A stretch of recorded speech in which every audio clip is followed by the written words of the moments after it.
So I'm a storyteller. I'm a speaker. I facilitate experiential learning programs and teach the skills of storytelling. So the company itself basically is an outgrowth of who I am as a person. I'm an executive coach at MIT, Sloan School of Business, part of the Leadership Center there. And what I do in my programs is I leverage my background in theater and the performing arts to help leaders, executives, show up with a better presence, connect more authentically with others, and tell compelling stories. Fascinating.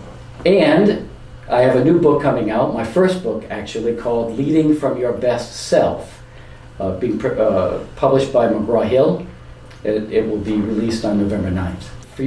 For your listeners, the journey of an entrepreneur is rarely a linear path, and mine is far from linear. So I thought that might be an interesting story. Absolutely. And it's always early influences. So, and I was thinking about it this morning, and I thought about my grandfather, who was from Italy and came over to the U.S. when he was 14. Total Horatio Alger story, and found himself in Providence, Rhode Island. Was working for a florist there, and ended up buying the company. And so very much an entrepreneurial spirit right from the beginning.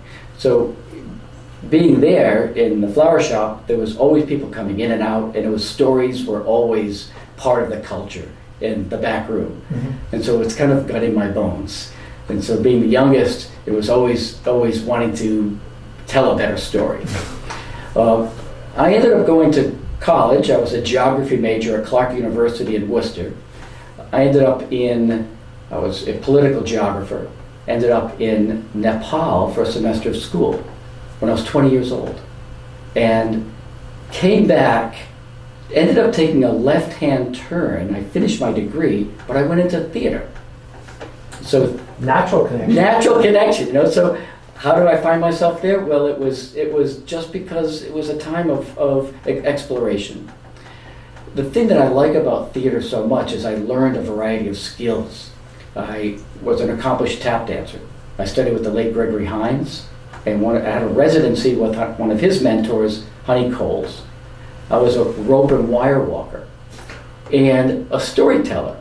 So I remember being one of the first things I did when I was going to school at that time. I was in my early 20s. I took a trip down to Jonesboro, Tennessee, to the National Association for the Preservation and Perpetuation of Storytelling. Met Doc McConnell, who was a consummate storyteller, and it just was really interesting. It started to get in my bones. The thing that I like about performing is that you have to get inside of it. It's a skill set. It takes perseverance. And I was, probably from an entrepreneurial perspective, I think about the choice. I could have gone into acting, I could have gone into performing. But sort of that thing in my family, which was, can you make a buck? Can you earn a living? And so I knew acting would have been a harder path. And so I ended up performing because I could control my own destiny, if you will. I ended up being a street performer. That was one of the venues in Boston, and I traveled all over Canada. Canada has some wonderful city festivals during the summer, and traveled around the world. One of the things that I learned was how to work an entire large audience.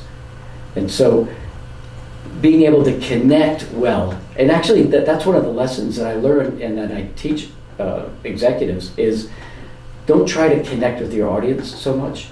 Allow them to connect with you.